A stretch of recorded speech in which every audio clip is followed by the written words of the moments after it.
This is the Spycraft 101 podcast. Welcome to your clandestine classroom. This is episode number 212 of the Spycraft 101 podcast. My guest for today is Jen Gatien. Jen is a filmmaker and producer based in New York City. Some of her film credits include Hound Dog, starring Dakota Fanning and Robin Wright, Holy Rollers, starring Jesse Eisenberg, and For Ellen, starring Paul Dano. In her spare time, Jen served as a board member on the Lower East Side Girls Club, as well as a volunteer for Pup Stars Dog Rescue and the Mercer Houston Dog Run. I invited Jen onto the podcast to discuss her new documentary film, Men of War, which is debuting this week on streaming video on-demand services. It's the story of the ill-fated Operation Gideon, which took place in May 2020. A small group of former Army Special Forces soldiers teamed up with Venezuelan rebels to stage a coup against the government of Nicolas Maduro. But the plan went awry immediately, and nearly everyone involved was either killed or arrested, which further inflamed tensions between Venezuela and the United States. Before we get into this story, I want to tell you about an educational tool you're not going to want to miss. It's the Gray Man Briefing Classified. You'll get breaking news updates from all over the world on topics including planned protests and riots, low-intensity conflicts, natural disaster alerts, cyber attacks, supply chain disruptions, and more. You'll also get access to articles that help you build your own skills, including urban survival, home security, counter-surveillance, escape and evasion techniques, and more. And this is much more than just a newsletter in your inbox. Joining the Gray Man Briefing Classified also includes invitation-only channels on the Telegram and Signal apps for convenient real-time updates. The newsletter subscription is normally $5 per month, but if you use the code GBC Spycraft, you can save 20% each month for the life of your subscription. I'm already a member myself and have been reading and learning a lot since I first subscribed. Look it up yourself at graymanbriefing.com. That's gray with an A, graymanbriefing.com. And use the discount code GBC Spycraft to save 20% right from the start. Jen, thank you for being here. Oh, thank you for having me. Of course, I've been looking forward to this for quite some time, and I know the film has been in the works for a long time as well. And now, honestly, I've been very lucky to see an early version of it, and I feel like it was totally worth the wait. Oh, I'm so happy to hear that because it started out 5 years ago, almost immediately upon the news about the failed coup, and it was something that just took an enormous amount of time. It was a huge feat of journalism and cultural anthropology to enter the vortex of private military contracting and geopolitical moves. And at the time, it was the Trump administration, the first one. So It was a super complicated thing that I entered into, not really truly knowing that it would take this much time to get to the final stage. Yeah, I can totally understand that and see how that can just grow legs and just become such a enormous project for you. But as I said, I feel like it was a wonderful payoff in the end for the viewer, such as myself. So I'm really glad that you were able to put this all together. So Jen, before we get into the story, though, you were telling me just before we began recording that you have a little bit of a family-involved intrigue story that kind of got you involved in Spycraft to begin with. Can you tell me a little bit about that, please? Yes, my background was one where I had seen firsthand as a 20-year-old how the feds build cases, flip witnesses, control narratives. And there was something about Operation Gideon that reminded me of that world. It was less about the coup and more about what happens when ambition and idealism collide. And so for me, in having a background where my father was indicted by the feds, and it was an incredibly scorched earth prosecution that was relentless in taking him down and pursuing him in a way that where nothing what they initially indicted him for was what he ultimately ended up being in court for. They changed the indictment 7 times with superseding indictments. And so I saw firsthand how narrative building and how, government using the press can manipulate things. My father was fortunate enough to be acquitted. But I have to say, for me as a 20-year-old, it was a case that was built on nightclub culture in New York. And specifically, it was actually about ecstasy, which was legal under New York state law, but illegal under federal law. And because the initial witness in the case was a 19-year-old who had passed counterfeit funds at a mall in New Jersey, and therefore the police had to involve the Secret Service when he refused to give up the names of the mafioso bosses that had given him this counterfeit money and instead offered them the prize of my father, Peter, who owned Limelight and Tunnel. They basically had the DEA come in, and this 19-year-old suddenly became a paid informant. And so I quickly learned the world of spycraft and how to infiltrate. I was secretly recording people, and it was Oh my all goodness. in furtherance of protecting my father, who I knew was not guilty of the crimes that he was being charged with. And thank God a jury felt the same way, or Wow. we wouldn't be sitting here right now. Wow. And so did some of that, I mean, it involved your own recordings? I mean, like you had a key role to play in his ultimate acquittal then? Absolutely. I Oh would my say gosh. that one of the key government witnesses was a woman who was so threatened by the DEA agents that were coercing her into making statements against my father that she reached out to me.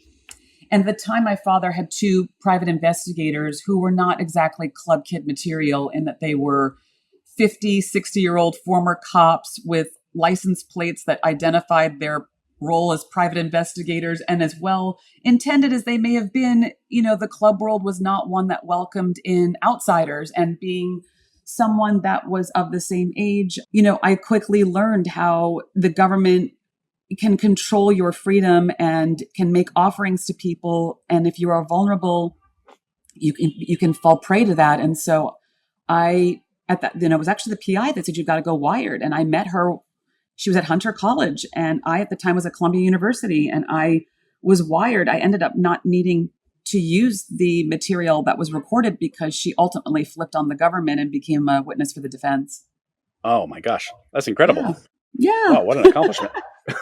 But I have to say, a former boyfriend of mine told me I missed my calling as a CIA agent. So I have to say that there is something about me, and I would say that's even true about documentary filmmaking, that there is, for me, a greater pursuit. I want to reach a greater truth, and I get, an incredible amount of joy in going to the underbelly, finding out what's really happening. And for me, and having read about Operation Gideon, like I said, it was something that started on a Sunday morning and reading the newspapers while I was in Florida, and COVID was at its peak. And I read this story, and it immediately struck me as something implausible, that how could someone who was a former special forces veteran be single-handedly responsible for staging a coup in Venezuela?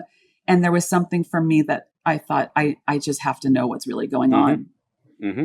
Yeah, I can completely understand that. And fortunately, you and your team got to the bottom of it, or as far as anyone can get to the bottom of this story, as I'm sure we'll discuss so far. So just incredible work on your part, incredible accomplishment, in my opinion. And I'm really happy that you put this documentary together, but it still leaves a lot of unanswered questions, which I know we're going to get into in a moment. But I wanted to ask you, how much involvement did Jordan Goudreau have in the production? Like, was he fully cooperative with you, or did you feel like he was, hiding stuff throughout, or what?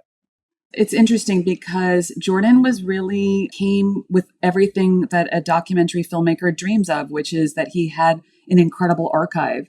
And often, as you know, in making films, it's really tough to go back in time, and recreations are really hard to pull off. Certainly, like, he had so much material that it was astounding to me. And it was so well shot. It had one great sound. And so production certainly started off very amicable. And as time went on, and as the story grew and other participants became engaged, I would say that things started to get sour. Mm-hmm. I can see that. Yeah, I was honestly shocked as I was watching the documentary, not just that he was, giving these long and articulate interviews to you after the fact, but that you were splicing in so much footage of the actual planning of the coup. And I remember one meeting in particular, I think it's him and 4 or 5 Venezuelan guys, and they're all talking, and there's multiple camera angles there. And I'm like, wait a second, this is not a reproduction. This is Jordan had a whole crew there filming himself planning a coup. People have asked me, wow, were you involved in Operation Gideon? Like, who shot this? And I have to give Jordan credit that is 100% on Jordan. That was his foresight in recognizing that there was something to document. I believe that its initial plan for it certainly wasn't that it was going to live in a documentary about him. That I think that when he did it, or not that I know that when he did it, his intentions were that it would be evidence of the success of Operation Gideon. And that was the intent of shooting that footage. Mm-hmm. Yeah, I have to assume that he was going to leverage it into something even bigger after that. I'm not sure if he ever got to that with you, since the plan didn't really come to fruition. But it seems like he had his eyes on further prizes than just Venezuela and Maduro, in my opinion. Yeah, I would say that, there is something cinematic. I mean, Jordan is someone that is made for the camera. I mean, I recognize that in meeting him. He is highly attuned and aware of camera.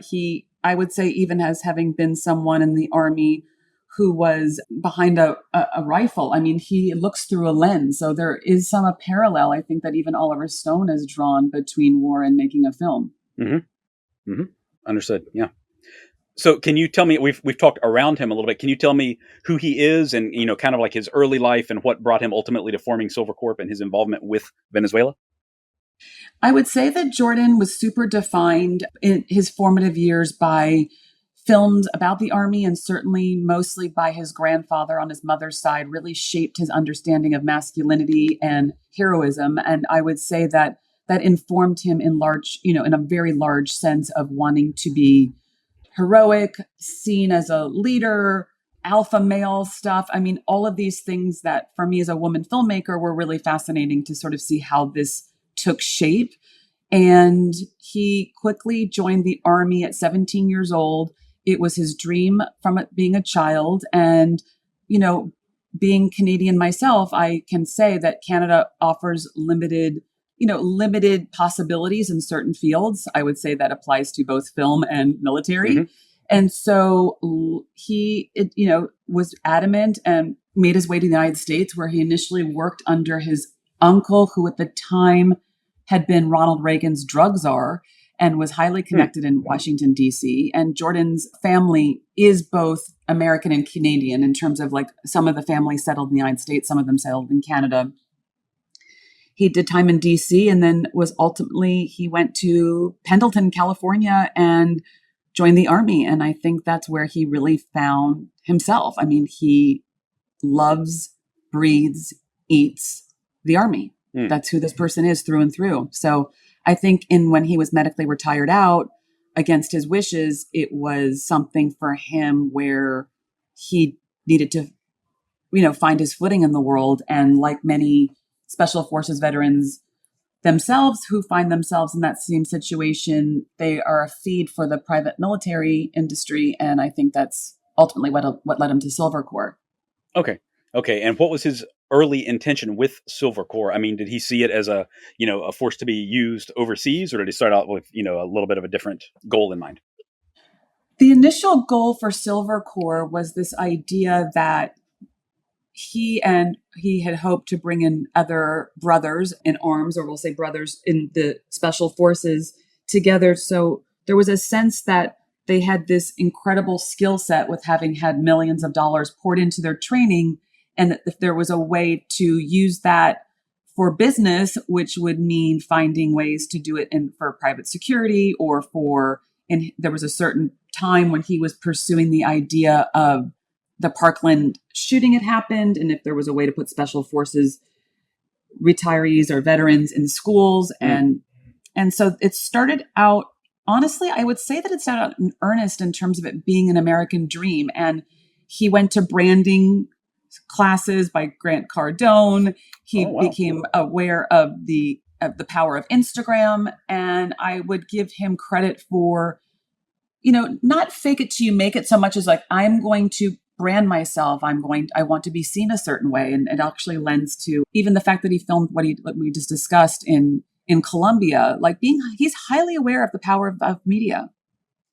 Yeah, that certainly shined through. And it's amazing that it came out so early, or it manifested so early for him anyway. Absolutely. You mentioned his uncle and his drug czar in the Reagan administration. Later on, he was connected to the Trump administration, right? Through this guy, Keith Schiller. Do I have that correct? Keith Schiller is and was a close confidant of Donald Trump, and certainly during Administration 1 had served in doing security for rallies. I know that he is no longer doing security for Trump, but is now he has a lobbyist group in DC that he formed with George Sorial, who is Trump's former attorney. But yes, this all started with a reach out from Keith Schiller, who was introduced to Jordan by a fellow veteran that Jordan had done security work with for AT&T in Puerto Rico during Katrina or after Katrina, and it was recommended to Keith. And so Jordan found himself attending a meeting with what was called and is called Global Governments. And it was in a lobbyist group that basically leveraged their government relations for business purposes. Is that like a PC enough way to say it? Okay. No foreshadowing there at all. Okay, got it. Global governments. That's an ominous sounding name to start with. Well, I mean, I have to say, in making the film, there were certainly moments there are more than one moment of going, truth is stranger than fiction. And like, you can't make this up. And yet these are real people. And there was a consciousness, certainly on my part and my co-director, Billy Corbin, in recognizing like, these are people's lives. And we had to, in making the film, recognize that, what we put out there had to be backed up. And the legal review process of this film was rigorous. I mean, you cannot make statements without having it backed by two other sources. Sure. Okay.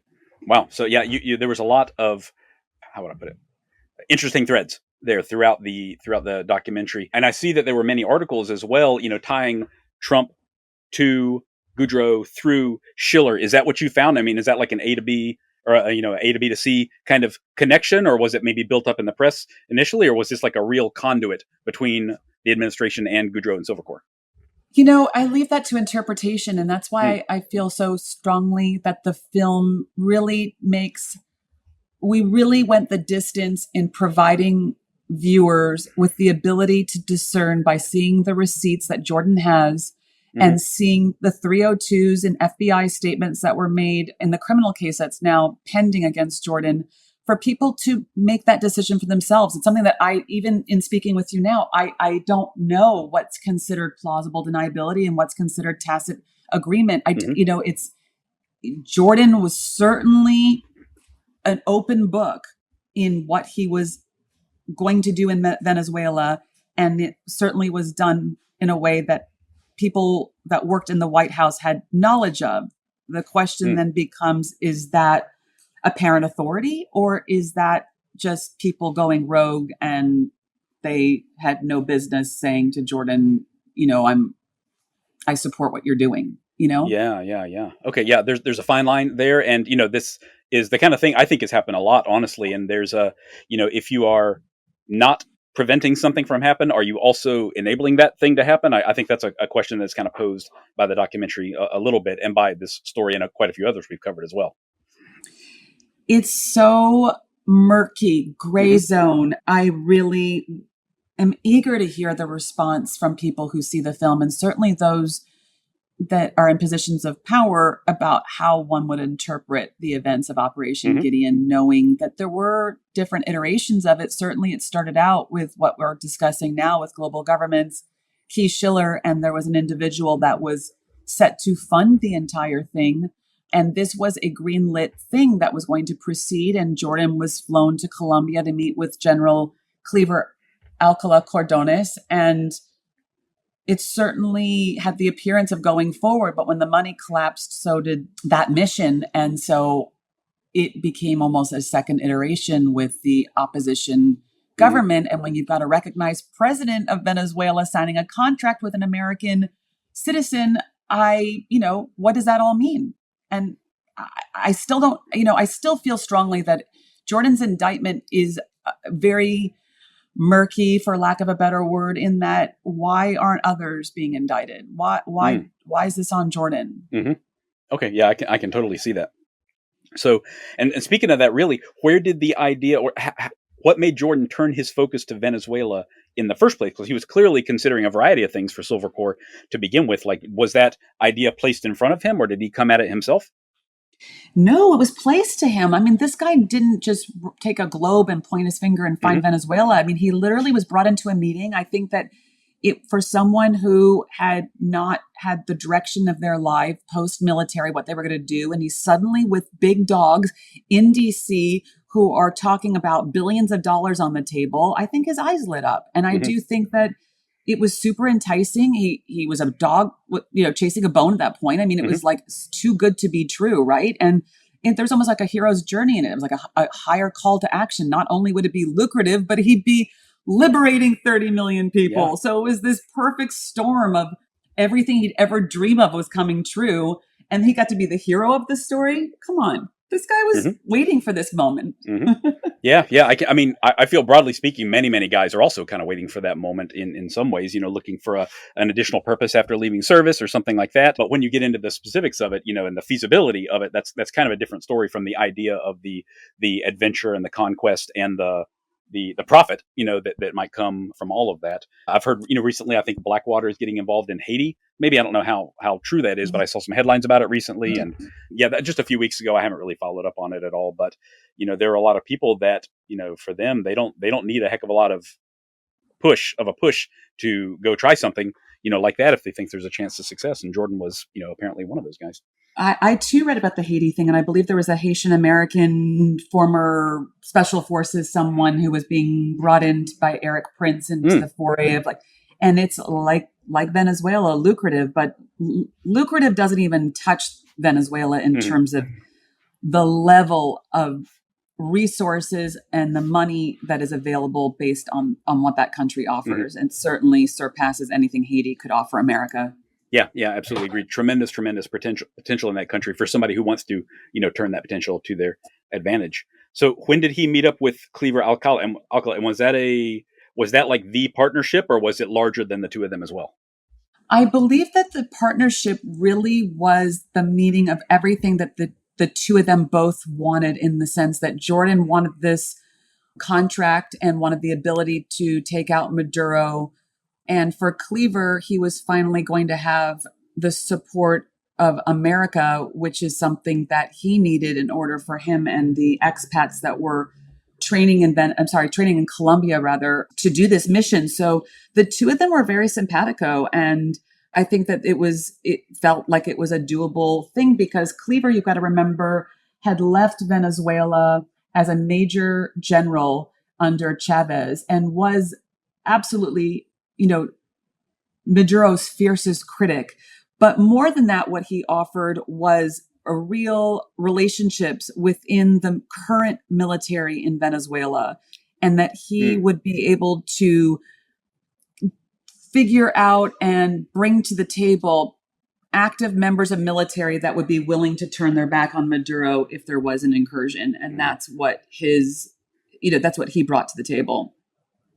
Okay, I see. That makes perfect sense. And Cliver, he was an exiled former, was he a general or a colonel, something like that in Venezuela? He was the major general of Venezuela under Chavez, and an incredibly well-known figure in Venezuela, respected and accomplished. And like I said, he had the relationships and intelligence of who would be willing to turn on Maduro. And you have to remember, Gideon came on the heels of what was called Operation Libertad, which was Operation Freedom, which was something that John Bolton had pushed really hard for under the Trump administration to support Juan Guaidó in this effort to remove Maduro.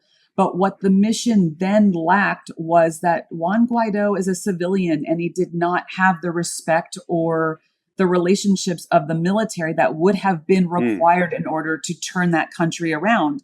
And so Gideon was approached as something where, learning from Libertad, and certainly Juan Guaidó having recognized that he failed miserably in 2019, and it caused a lot of rancor between John Bolton and Donald Trump, that Gideon was an opportunity to finally have the military back him, and that was Cliver's role, and that's how Jordan and Cliver initially came together.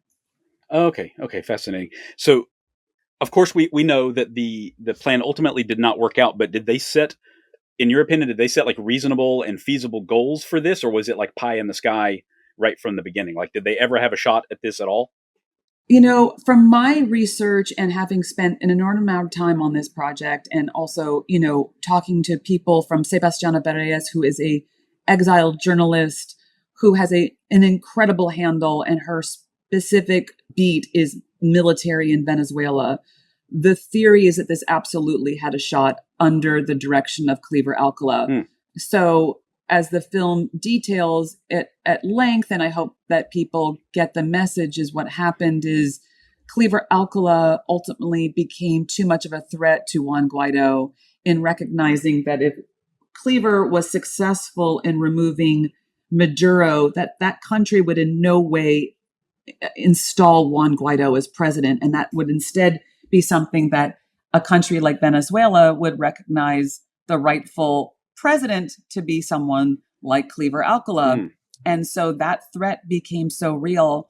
And I personally do buy into the fact that the Guaidó administration, Guaidó's camp, orchestrated Cliver's arrest by the DEA in March of 2020, which was honestly, it was 4 weeks before what was supposed to be the official launch date of the mission. And to be clear, the charges under which Cliver was arrested by the DEA was that he was indicted as a co-conspirator to Maduro's flooding the United States with cocaine, which was absurd on its face because Cliver had been trying to remove Maduro for the last 7 years at that time. How could he simultaneously be his co-conspirator? Mm-hmm. Yeah, and that sort of, so, you know, that's how this thing got derailed. And I do believe the opposition government, who are all comfortably living in Miami, by the way, on visas and using US aid money, are, you know, free. And Cliver is serving 22 years in FCI, Maryland, Cumberland. Oh my gosh. Yeah. Kind of the fall guy in the end, then it sounds absolutely. Like. I hope this film succeeds in restoring justice. I mean, that's certainly something that has moved me in you know, even in speaking with you briefly about my background. It's like I really have a commitment to criminal justice reform, and certainly in the case of Cliver, I don't think he belongs in a U.S. prison. Yeah, I can understand that. And honestly, he came across like his videos. I think at the very end, you have some videos from prison, just still an incredibly passionate and felt like very strong guy, even when he's, you know, wearing the jumpsuit and he's in prison. He's committed to his country. And I found from, you know, this film and speaking with him that he had this was not a power grab or a money grab for Cliver. This was truly about how he wanted Maduro removed. And I would hope that perhaps the Trump administration, in being very actively in pursuit of removing Maduro, would instead turn to Cliver as a resource in how to do it, as opposed to having him in a jail cell. Wow. Yeah, that's very interesting. Yeah, he's potentially a tremendous asset, you know, to our foreign policy for Latin America, for better or worse. So, as you said, Cliver was arrested 4 weeks before the plan went ahead, and yet the plan did go ahead. So why do you think that they continued? Because I guess as we're going to talk about, you know, things just kept getting progressively worse. They absolutely started getting progressively worse. And certainly Cliver's removal was by far the most detrimental part of what could have happened. The film does get into how the mission proceeded forward because once the Colombians turned on the camps that were staged in Colombia with permission from the Colombian intelligence, but suddenly they became not allowed to be there. And the impact of Corona at the time was that there were strict curfews imposed and there was no travel. The film certainly, you know, we made a concerted effort to really show how it was like there were two bad choices. And it was like, do you proceed with the mission and take the shot, or do you get arrested or potentially killed by the ELN or the Colombian intelligence? And so that's, you know, that was my understanding of how this proceeded forward, because it did not have the ability to succeed without Cliver Alcala. Yeah, that's unfortunate. And you can so clearly see that it's not going to work. I mean, even without the foreknowledge, you know, of the events of 5 years ago, you can clearly see that this is just falling apart as they go. And yet they're trying to push forward. And it was just very, very tense to watch, especially knowing, you know, what happened to a lot of the people who were involved. So this was a relatively or comparatively very small force by the time they actually attempted to make landfall. So did they have any support that you are aware of from the U.S. government, whether it was overt or covert at all, like with weapons or logistics or, you know, intelligence from inside of Venezuela, anything like that? All we have in the film are sort of these text messages to someone within Mike Pence's camp, alerting them that there are 2 Americans' lives at stake. And the text going back and forth, or let me see what I can do. I'm going to talk to my people. These were people, they were playing with people's lives. So, like I said before, the culpability of Gideon, to me, there are other people that played along with this and that were complicit and somehow have avoided any sort of scrutiny by the federal government. Oh man. Yeah, it was tough to watch, no doubt about it. It is. And, the heaviest cost is like borne to the Venezuelans. I mean, I am super, the Americans that were in prison for 3.5 years were traded for Alex Saab, Maduro's close ally, which brings up a whole other thing about, them being traded. I believe there were 12 Americans traded for one Alex Saab because he is so significant to the Maduro regime. But, and the Venezuelans, are still incarcerated, still in prison, still tortured. And, they and their families have suffered and sacrificed the most. Yeah. And they seem to be like practically forgotten by the media at large, because of the focus, obviously, on these Green Berets who were involved. So 1,000%. Yeah. Really, really tragic. And, not by any means the first time that's happened. I've talked to Cubans, like now residing in South Florida, who did 2.5 years in prison in Havana after the Bay of Pigs, of course. Yes. And, they eventually got out, but, that was a lot of suffering based on, short-sighted U.S. foreign policy decisions. Absolutely. Wow. So for the part of the Maduro government, were they have any advanced knowledge of this? Like, did they have anybody infiltrate the camp or, among the planners of the Venezuelan exiles, for example? Yes, there was unquestionably knowledge and recognized that there were camps in Colombia that were preparing this mission. The contract itself made its way to the Maduro regime and it was aired on television. So it was undeniable that there was insider information about this coup being plotted and how it was being done. Okay. Yeah. I mean, just everything's going wrong that could go wrong is what it seemed like. It's amazing.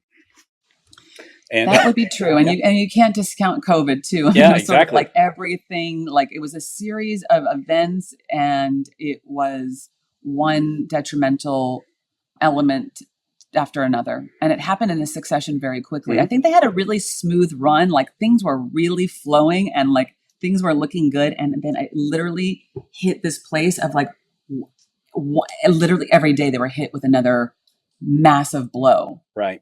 And yet they still continue to push forward. And I understand, that there are, and I'm sure Jordan understood very well that there's going to be obstacles along the way of any military planning because he had been involved in a lot of that in Afghanistan and I think Iraq maybe as well. But, at some point you have to just kind of recognize that this is just not going to work in a way that is, useful to anyone really. And unfortunately that apparently did not happen, prior to them making landfall. Yes, I would agree with that. And I'd also say that it's like, I'm not a veteran. I've never had military training, so I say these things with caution. But there is a degree of this training, which is you do not give up. You do not surrender. A real hero, real, special forces guys, red flags be damned. If the house is on fire, you run towards it. And so there is a certain mentality, and it's in no way excusing or trying to sugarcoat what happened at all. But there is a degree of this training that is to ignore red flags. I'm not saying that this was right. And certainly on a strategic point, you just have to say, okay, you got to be discerning enough to go, okay, this is just not going to work.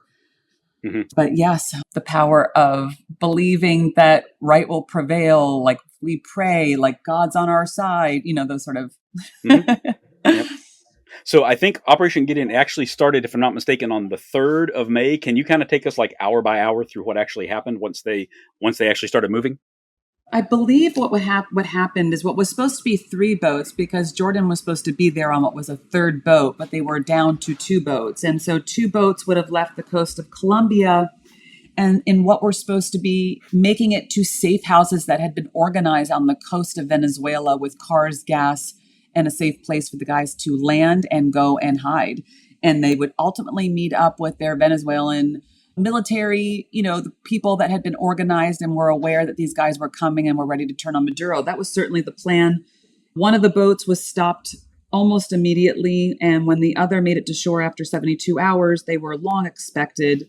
Not only did the Maduro regime meet these guys on the coast, but for the first boat, they were executed. And looking at the photographs of the people that were killed, these were not done with them in the boats from a far distance. They were brought to shore and shot in the back of the head. Oh, wow. The second boat, which carried the Americans, made it to shore, and ultimately it was about 30 people that were captured and put into prison, sentenced to 25 years. The 2 Americans were sentenced to 20 years.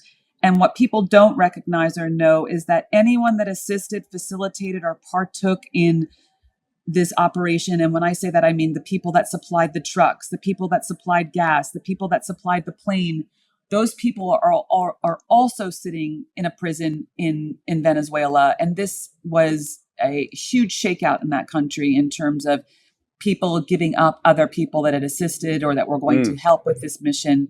And, the people that were part of this have been tortured and been held in a prison in Venezuela now. It's been 5 years. Wow. I hadn't considered that. I don't know if I've even seen that in reporting previously. So on that note, I mean, were all these people like fully witting of what was happening? I mean, like you just said, selling gas, like if you fill up somebody's truck, does that make you culpable, in the eyes of the Maduro regime, for what it was with the people truck? that were facilitating and people that were partaking in rental homes, knowing that they were being rented to be for these guys, and cars that were purchased and trucks that were purchased. There was a person named Franklin Duran who supplied the plane and some money to this operation. He's an older gentleman who is sitting in that prison. So there were the fallout from this. What people may not recognize is that it's not just the people that were on the boats that day. This has had a much more far-reaching grip. And Maduro, the conditions in which you are held in a prison in Venezuela are some of the most horrifying torture that I've heard of, that I won't go into detail on this podcast,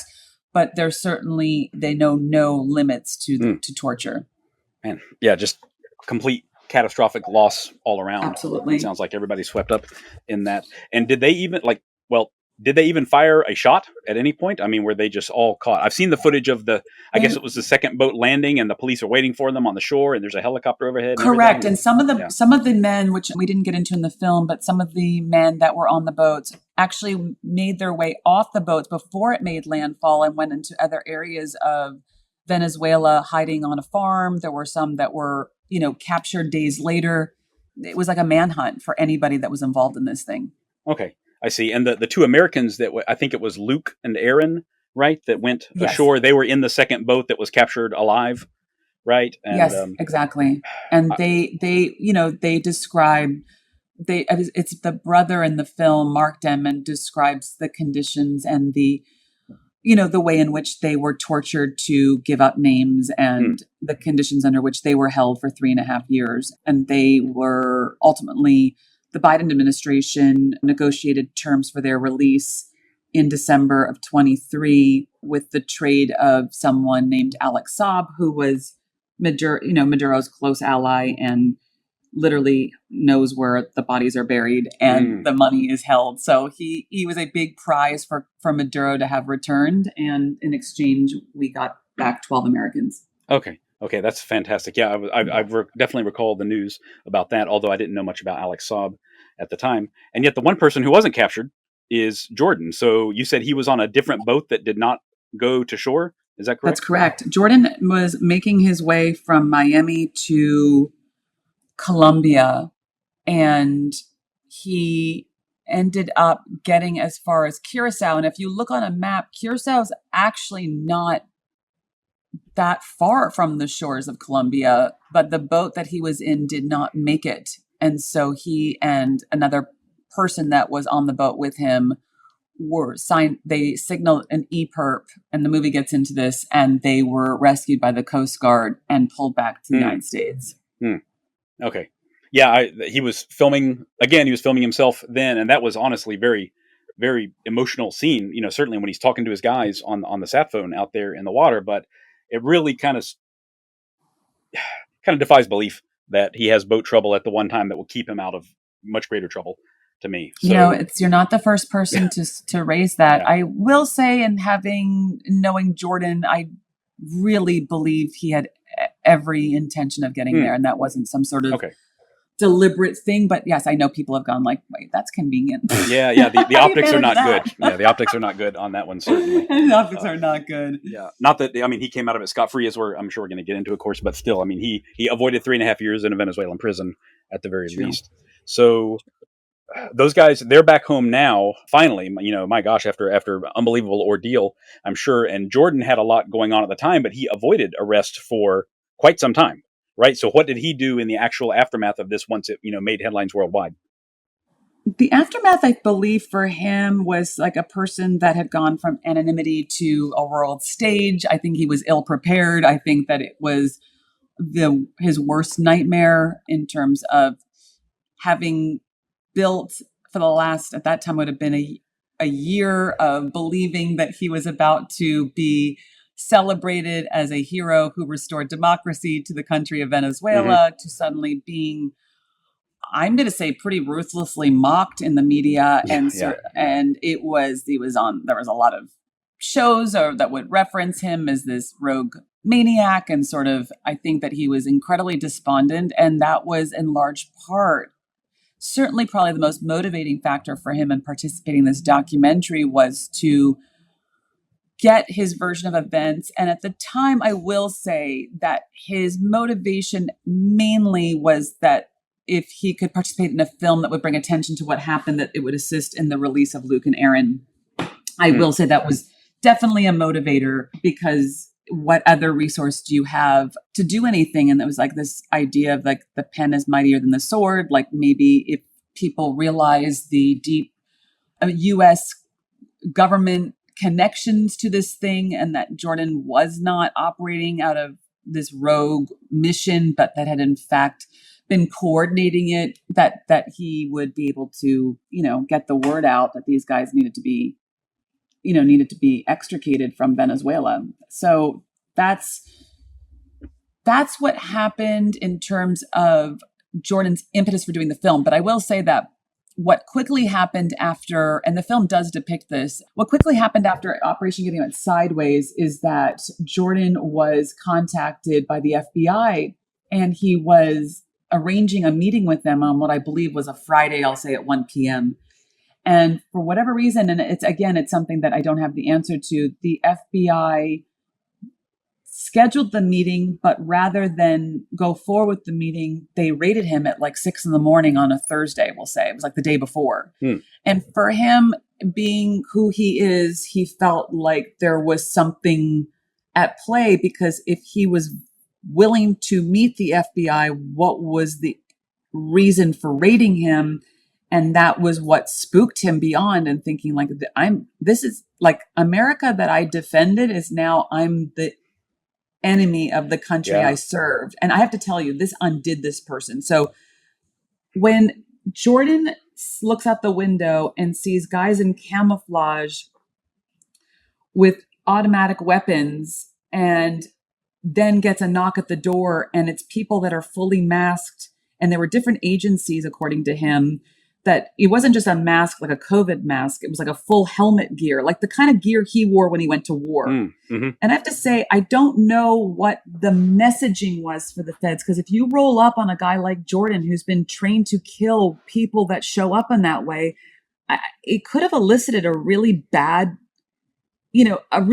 outcome. And Jordan and his lawyer have stated, and it's not my perspective, I'm just saying what they feel is what they thought was a death by cop scenario, meaning that they were looking to instigate him, is their explanation of things. I don't know. I don't have the answer to it. I do know that the guy was cooperating, was willing to meet them. Instead, he was raided. And it was at that point, and he explains it, I believe, in the film quite well, that for him, he felt his life was at risk, and he felt like somebody wanted him dead, and that he needed to get the hell out of Dodge. And that's sort of where he ultimately ended up in Mexico. Yeah, that was crazy to see him going on the run in Mexico by himself. Well, not quite by himself, but mostly by himself anyway, knowing that everybody was looking for him like that. How long did he stay down there? It seemed like it was months, right? He was there for about a year. It was only upon learning that his mother was going into hospice that he had a reason to leave Mexico, and that's actually was his reason for returning to out of hiding, was that he wanted to get to see his mother before she passed. Mm-hmm. So was he constantly moving while he was down there, or did he just, kind of hole up somewhere safe for the time being? I know he was filming himself because that's part of the documentary as well. It sure is. I mean, which is another fascinating element that the film doesn't really have an opportunity to get into. This is someone, like I said, highly aware of the power of, image. And I don't know, he filmed everything, and that's on his own volition. That it's outside of film asking him to film himself. So this is like entirely of his own doing. He did stay down there, and from what I gather, he lived pretty modestly and was down and lived in like maybe one or two different apartments. So it wasn't like safe house after safe house, but there was a consciousness that not only could the feds be looking for him, but were the Cubans or Venezuelans also, Colombians. I mean, he had a slew of problems. Yeah. He was, enemy number one for those guys, and they are not afraid to operate throughout Latin America, I don't believe. So, he obviously made it through okay, but, he had every right and reason to be looking over his shoulder the whole time he was down there, I think. Absolutely. Well, so he came back. Was he like arrested immediately once he came back to see his mother, or did he turn himself in peacefully this time? No, because there was never a warrant for his arrest. You've got to know that when he was raided, this is what the most trippy part of this whole thing. They got a search warrant for his drives and his phone, which they seized in that FBI raid. He was free to leave. There was no issue. He actually had representation.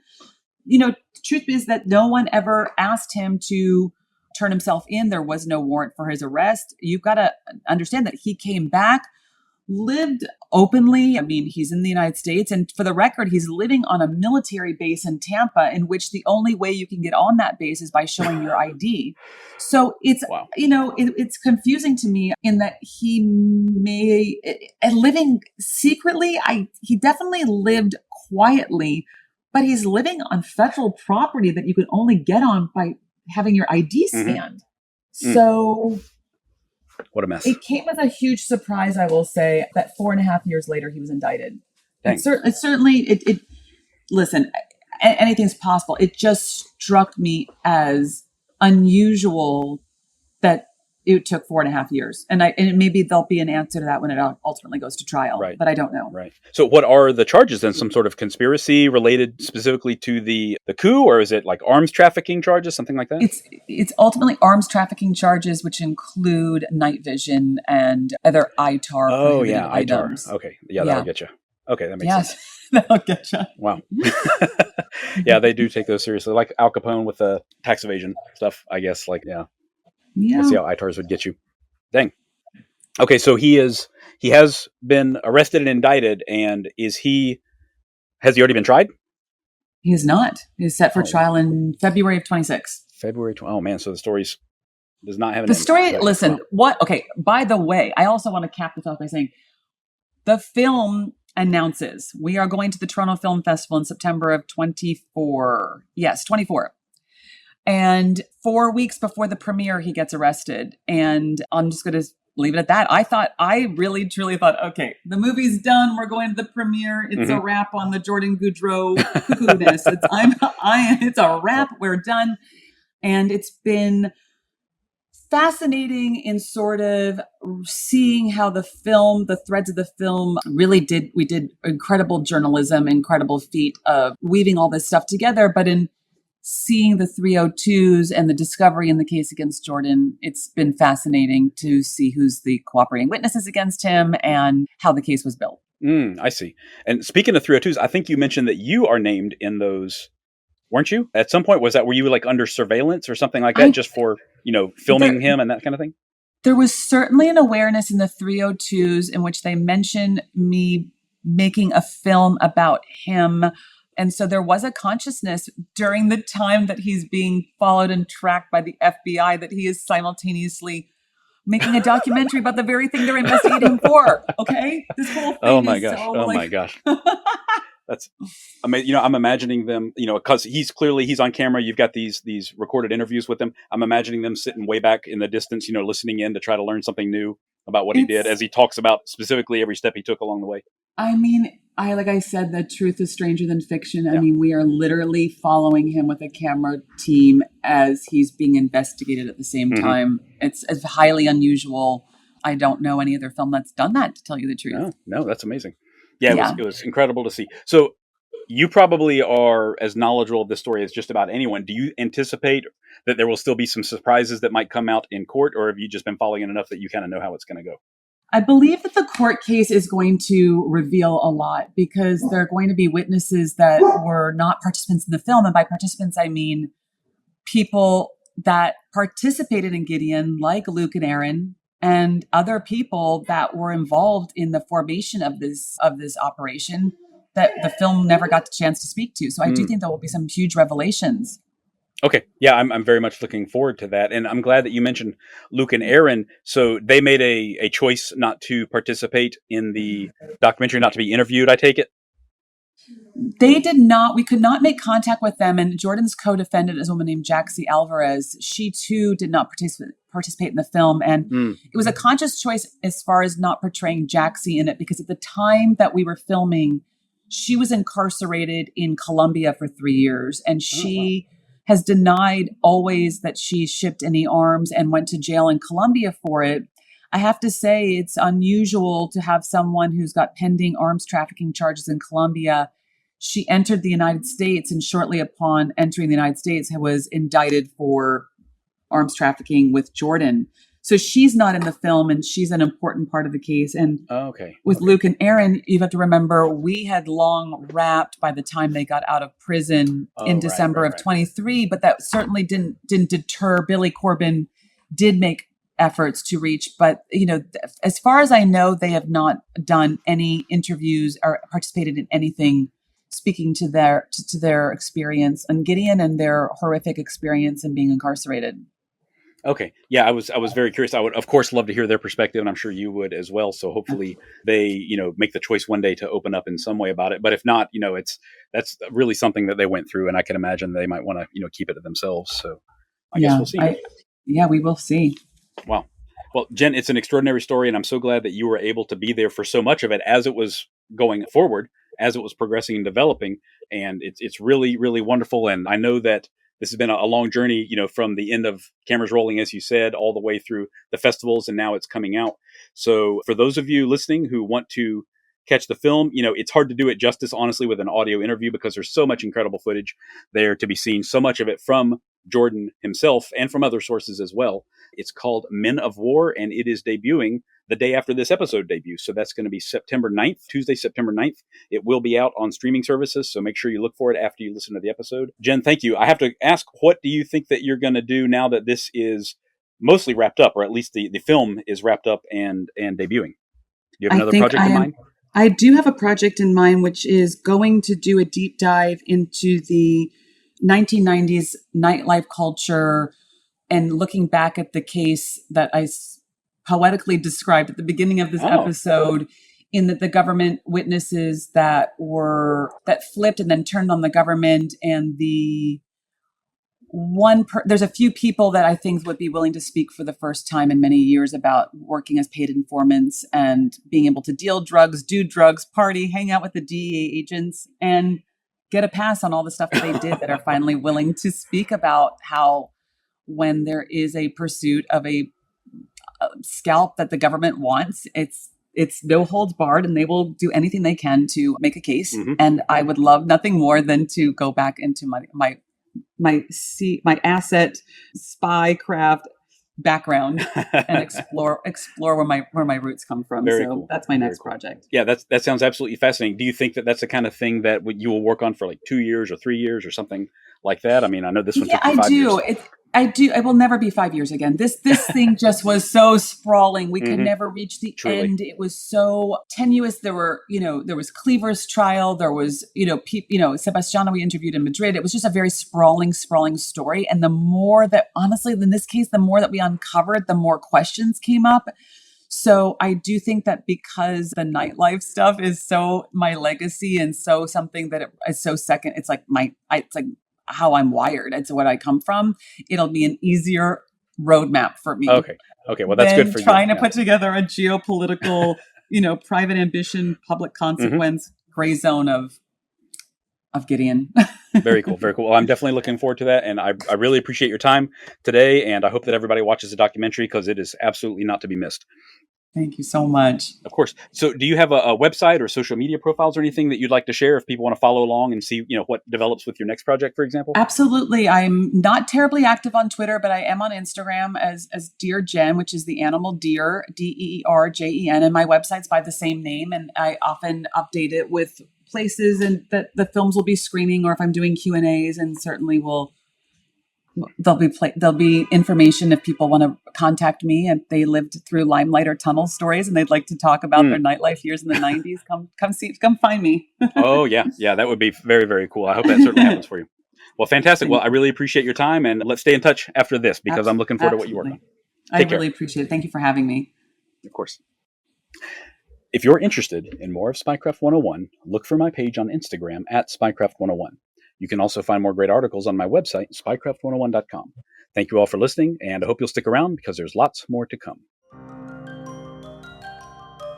Disclaimer.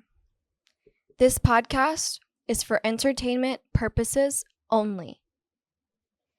The stories and statements expressed herein are experiences and opinions. They may not reflect the views of the host or the production studio. It's okay if you disagree with our content. No piece of media is right for everyone. If you love Spycraft 101, please check us out online, on Instagram, on YouTube, and especially on Patreon. Thank you for listening.